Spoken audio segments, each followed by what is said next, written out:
With the flight of spacecraft number 7 in the MR3 mission, Project Mercury had successfully integrated man with the Mercury systems in spaceflight.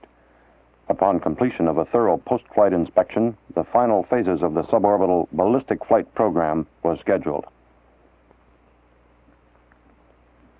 The spacecraft and its systems had been further qualified for the next segment of the overall Project Mercury mission, orbital flights. Through research and development, modifications in production spacecraft continued during this report period. Early in July, at Cape Canaveral, testing of an explosively actuated side hatch continued. This hatch will permit rapid access to an injured astronaut from outside the spacecraft. It also provides for rapid egress for the test pilot should an emergency develop. The astronaut assigned to pilot the MR4 mission observed the testing and pre-launch preparations. 70 quarter-inch titanium bolts secure the hatch to the spacecraft sill. A 6/1000th of an inch hole is drilled in the bolt head to provide a weak point.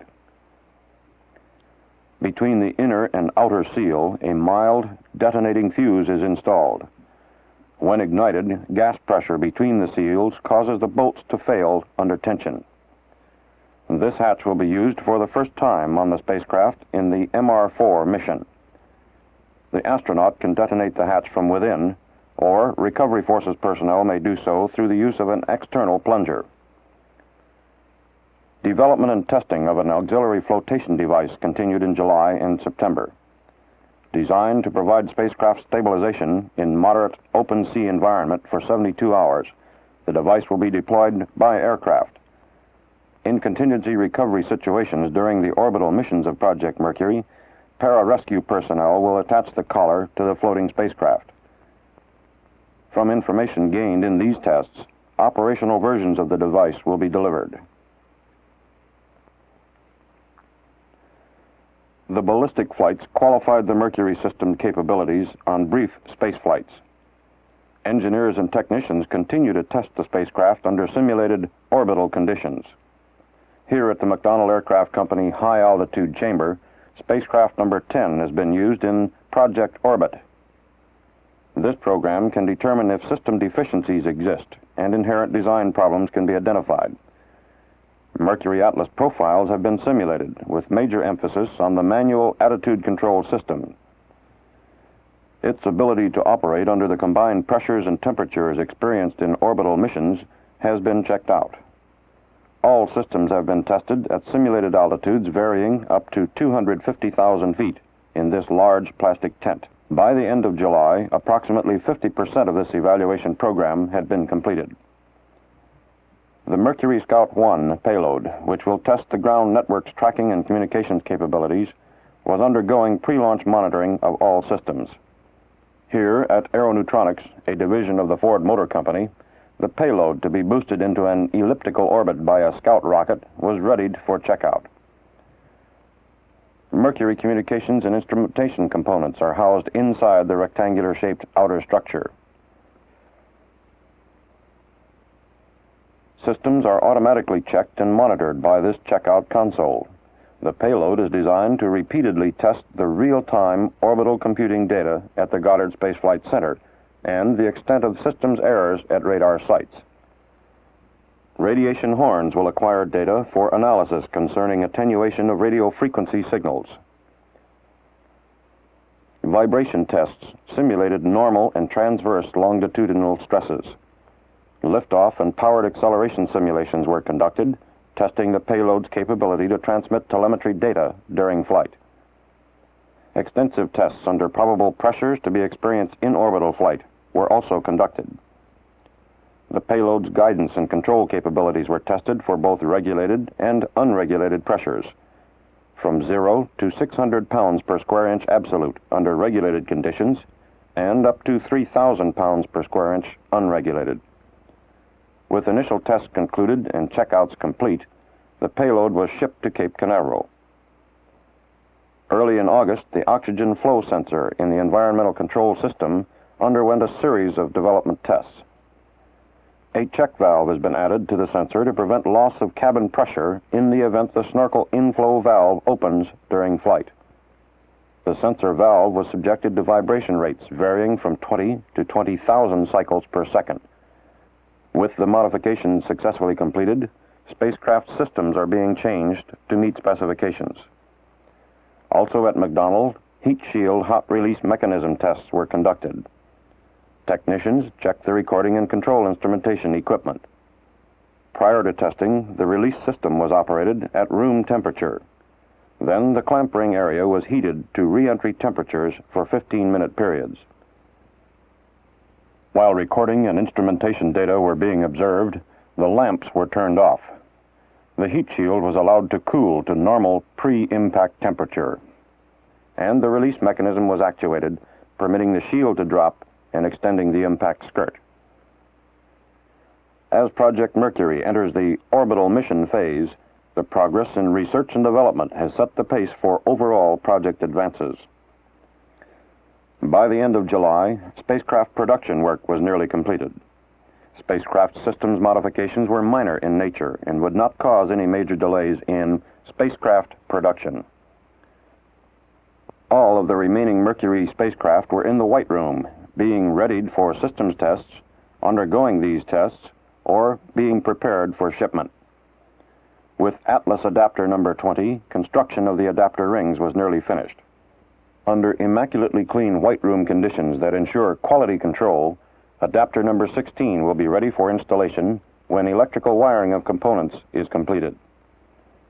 Practically all escape tower pylons were complete, and installation could be made as each spacecraft is completed. The final spacecraft under contract, number 20, was undergoing modification of electrical circuitry to incorporate added instrumentation to meet latest design requirements. As spacecraft number 19 approached completion, insulation was fitted around the hydrogen peroxide fuel storage tanks for the automatic stabilization control system.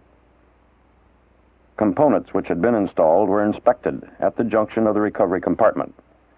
Interior instrument panel wiring would bring this spacecraft to final configuration. Miniaturized circuitry panels were fabricated and reworked in accord with new instrumentation requirements. Components were soldered, cleaned, dried, and installed on an accelerometer panel. Similar work was conducted on one of two panels in the events mixing circuit, utilized in spacecraft number 18 and 19. The reaction control system's attachment fittings were inspected on spacecraft 17's bulkhead as it neared completion. A major subassembly, the antenna fairing, was installed on spacecraft number 15. A small pressure bulkhead was checked and prepared for installation prior to cabin checks for leakage. With bulkhead and retro-rocket package in place, the spacecraft rapidly approached delivery configuration.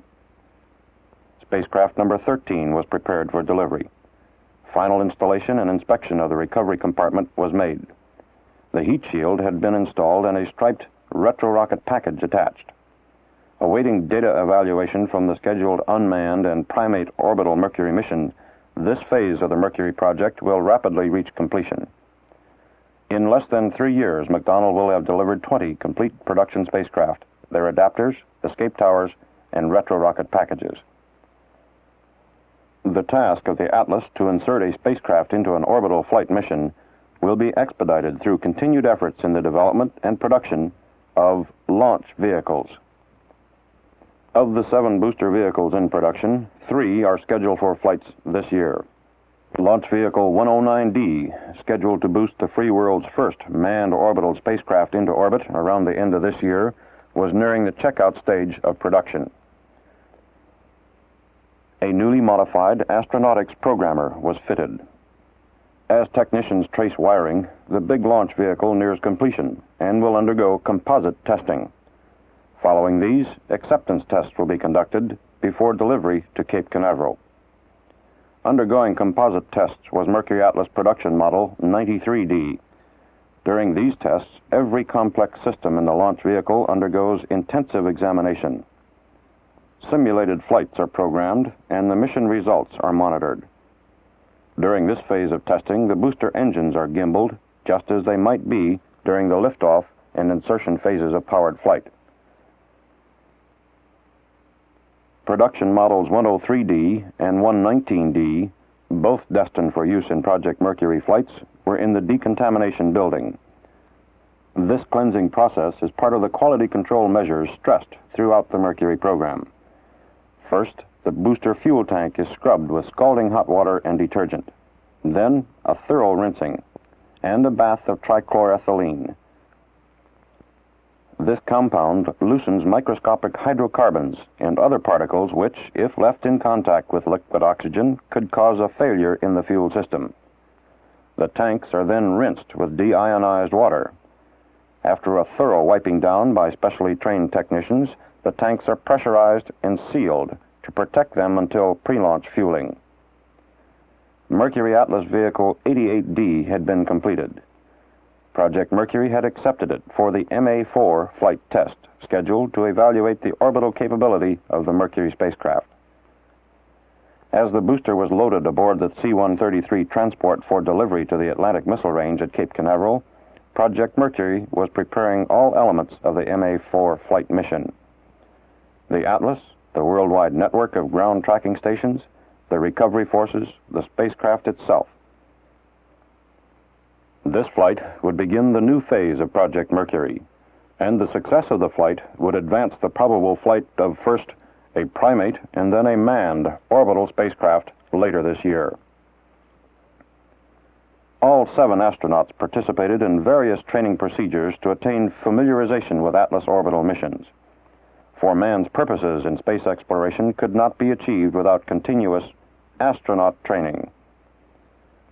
The procedures trainer at Cape Canaveral was used extensively. Atlas flights were simulated, including planned mission abort procedures and emergency reentry profiles. The training simulation is programmed through this control panel, and the instructor, acting as the Mercury Control Flight Director, can inject emergency profiles as technicians observe and evaluate the astronaut's correction of a simulated systems malfunction. The training sessions conducted at this time were devoted to the Mercury Atlas countdown and launch profiles, as well as attitude control maneuvers of simulated orbital flights. The 4th Human Centrifuge program was conducted during this period. All 7 astronauts participated in the simulated orbital space flights. Control data on each test pilot's physical capabilities to be compared with actual in-flight performance data was gathered for evaluation. Medical sensors were attached to astronaut Shepard's body. These sensors record pulse, respiration, and body temperature data and require exacting application. During this training exercise, a new blood pressure measuring device was used by astronaut Shira. This sensor was undergoing final qualification testing in the centrifuge trials, recording information from straining movements during orbital flight profiles. Mercury test pilot Slayton, with all biomedical sensors in place, begins suiting up. The operational pressure suit is an integral part of the environmental control system. As astronaut Glenn's suiting up nears completion, special attention is given to the fitting of the neck collar to ensure positive ventilation throughout the suit. When fully suited, as astronaut Carpenter is here, the Mercury test pilot is provided with protection against cabin decompression in flight. The suit operates as a separate oxygen supply, should an emergency develop. All flight helmets, the same as astronaut Cooper's, incorporate two-way voice communications equipment and a buffet protection liner that safeguards the space pilot from acceleration, deceleration, and impact forces. Fully suited, each test pilot took his turn in the simulated orbital missions, as astronaut Grissom does here. This program provided training in all normal launch and reentry profiles, as well as most Atlas abort sequences. During these tests, any significant changes in the astronaut's physical condition and operating capabilities are noted. Qualification trials were programmed by punched tape. This program, at Johnsville, Pennsylvania, provided the astronauts with practice in straining techniques. Emphasis was placed on the retention of good vision and consciousness under high Atlas reentry G loads. Medical monitors appraised the physical hazards the Atlas accelerations imposed on each astronaut. The various G forces expected during launch, separation, and re-entry were simulated. electrocardiogram traces supplemented the physiological data transmitted by the various body sensors. Through this simulator console, the engineer brings about a tumbling procedure at maximum dynamic pressures. This maneuver simulates an abort situation where the astronaut could experience from plus 10 G to minus 10 G in 1 second.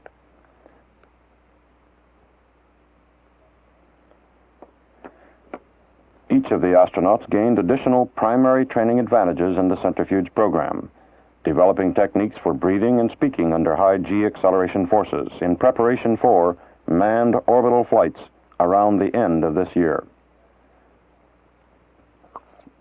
To provide real-time data between the Mercury Control Center and the spacecraft is the task of the Mercury Network. During each countdown, launch, and flight, some 15 flight controllers observe these data consoles at the Mercury Control Center. As liftoff time nears, direct communications between the flight director and the duplicate Mercury Control facility at Bermuda is maintained. Bermuda's proximity to the flight path provides the vital acquisition and telemetry data, essential during the critical 20-second period at engine cutoff. This data is instantly transmitted to the data reduction and computation equipment at the Goddard Space Flight Center, which advises the Mercury Flight Dynamics Officer at Cape Canaveral of the trajectory, altitude, attitude, the range and azimuth of the spacecraft. Nicknamed FIDO for short, he must correlate all this data, plus considering the Goddard computer's recommendations, and decide whether the mission is abort or go. And the network monitor instantly communicates the decision by direct voice contact to all stations scattered along the orbital flight path as they track the spacecraft and evaluate the data they received in real time for further flight progress determinations. On August 13, contractors, NASA, and Goddard Space Flight administrators met here at the Mercury Control Center. The entire network had been thoroughly tested, and 4 stations had actively participated in the suborbital flights in May and July. The tracking and ground instrumentation system, called TAGIS for short, was formally accepted by NASA, and the operational aspects of this vital link in the Mercury program were delegated to the Goddard Space Flight Center for future orbital missions.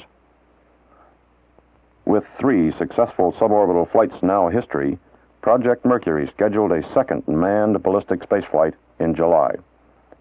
This flight would advance the qualifications of the spacecraft and its systems and further evaluate man's ability to perform in flight as a functional unit in Project Mercury's flight program. On the 1st of July, spacecraft number 11, symbolized Liberty Bell 7, was transferred to Launch Pad 5 at Cape Canaveral. For about 60 days prior to liftoff, astronauts Grissom and Glenn participated in the specific mission preparation for the MR4 flight. Experience gained during the build-up shapes the Mercury test pilot's pattern of in-flight actions and responses. The spacecraft movement up the gantry was observed. Once inside the green room atop the gantry, the spacecraft was mated to the Redstone launch vehicle. Astronaut Grissom participated in the post-mating inspections and systems checkout. On July 5, the escape tower was mated to the spacecraft. And in the blockhouse, various segments of the countdown procedure were observed, where during the final 2 minutes prior to liftoff, an astronaut will be in direct voice contact with the Mercury test pilot. During insertion practice on July 6, a countdown to T-minus 45 minutes was conducted to obtain physiological data. This practice assisted astronaut Grissom in specific spacecraft orientation. Emergency pad rescue training sessions were conducted in anticipation of the possibility of an emergency prior to the gantry's removal. The astronaut can escape injury in an emergency after the gantry's removal through the use of the cherry picker. Marine helicopters assigned to the Mercury recovery operation practiced spacecraft retrieval during this pre-launch period. In preparation for the MR4 flight, Grissom flew 100 Redstone mission profiles in the Mercury Procedures Trainer. His condition and proficiency were observed and monitored for later comparison and evaluation. 6 simulated missions with astronaut Shepard as the spacecraft communicator were conducted, integrating Mercury control personnel. These missions included countdown, liftoff, and in-flight procedures.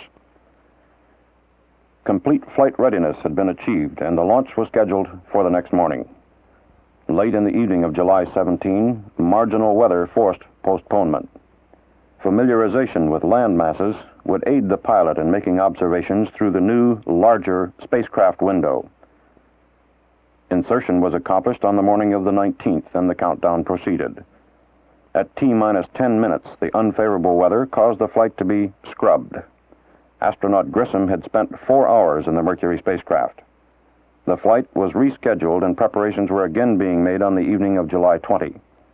The Redstone launch vehicle was fueled with the liquid oxygen it uses to develop more than 78,000 pounds of thrust. The fueling was completed at approximately 3:35 a.m. The Redstone and the Mercury spacecraft were ready, and the Mercury test pilot arrived from Hangar S about 20 minutes later.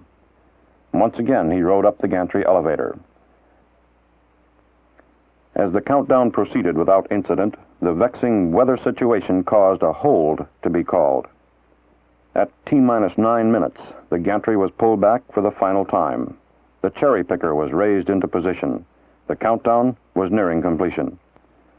Downrange, the recovery ships were stationed in a line along the flight path and in the planned landing area. As the countdown neared its final seconds, the recovery helicopters were airborne.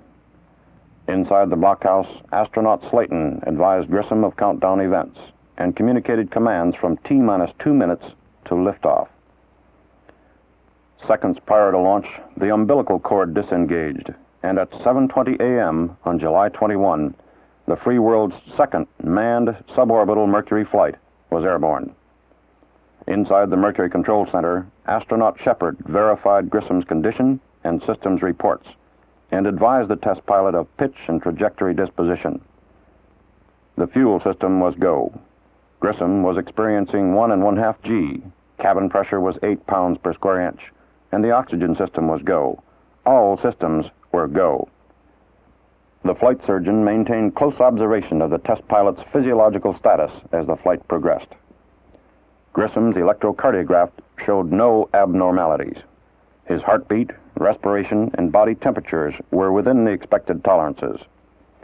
At engine cutoff, the spacecraft made its turnaround, and the astronaut was now weightless. The environmental system was monitored in the control center as the astronaut reported his cabin pressure holding at 5.5 pounds per square inch. Suit pressure was good. The flight's progress was charted on the plotboards. The spacecraft position, as well as the probable landing point, were observed on the world map, as the spacecraft communicator verified the astronaut's report that the drogue was green, the main chute was reefed. Airborne search aircraft using radar homing devices were able to provide a fix on the Liberty Bell 7 when the Sarah beacon started transmitting at main chute deployment. Visible to the recovery forces before impact, the landing appeared normal. The reserve chute had been jettisoned. The retrieval helicopters were within 2 miles of the landing point.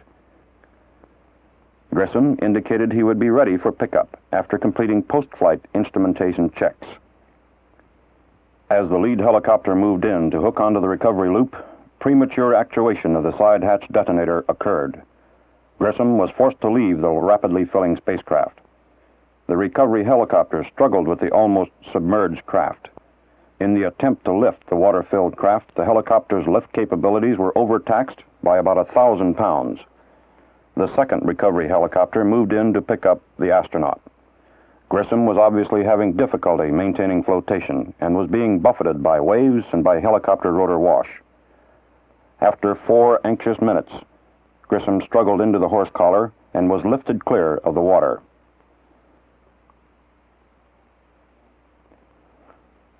When an apparent malfunction occurred in the lead helicopter's motor, the spacecraft was jettisoned. It sank immediately on release from the helicopter.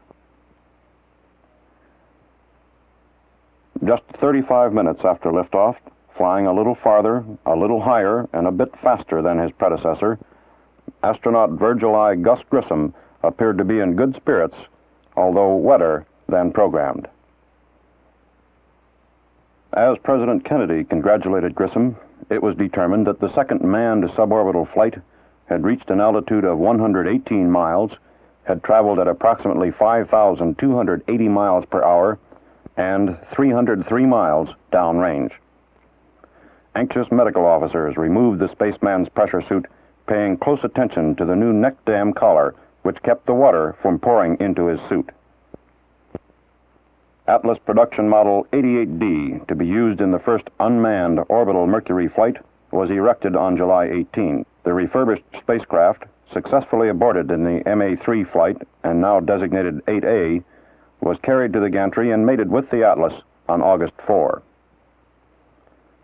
This flight would test the orbital capabilities of the spacecraft and its systems, further qualify the Atlas booster for Mercury missions, and test the tracking and ground instrumentation acquisition and transmission capabilities. Launched on September 13, the MA4 flight was to fly one orbit before the reentry procedure was to be initiated near the command control station in West Mexico. Inside the Mercury Control Center, the flight director managed the flight and the network operation. The Bermuda Center verified the trajectory. The tracking and acquisition facilities of Tagus were functioning as programmed. One test objective was met early in the flight: the ability of the Atlas to release the spacecraft into proper orbit. As the spacecraft successfully completed the turnaround and was flying in the orbital attitude, Mercury control personnel observed the various systems data and verified that all systems were go. The spacecraft communicator was in direct voice contact with the tape recorders aboard the flight vehicle. As the spacecraft, with its crewman simulator, passed over Africa just 17 minutes after liftoff, all systems were go. The Environmental Control Systems console registered cabin and suit pressures and oxygen consumption data. 62 minutes after launch, the spacecraft, traveling at more than 17,000 miles per hour, passed over the Australian tracking stations. The onboard timer commanded retro fire at T plus 89 minutes as the spacecraft approached the west coast. The reentry procedure was initiated, and the spacecraft encountered the Earth's atmosphere approximately 300 miles east of Savannah, Georgia. The probable impact point indicator operates on separate individual electrical circuits by the Goddard computers. 1 hour and 49 minutes after launch, spacecraft 8A landed in the programmed landing area 200 miles east of Bermuda. It had reached a maximum altitude of about 140 miles. All test objectives were considered to have been met. The USS Decatur retrieved the spacecraft 82 minutes after landing. Complete post-flight inspections of the spacecraft and data evaluations of all the mission elements were underway as of the close of this report period. The Mercury Scout 1 flight has been scheduled for early November to gain additional network operational testing. The payload of Mercury communications equipment will provide signals for the tracking sites to acquire, track, and communicate to evaluate overall systems efficiency. The 4-stage Scout rocket measures approximately 70 feet in length and weighs 36,000 pounds at liftoff.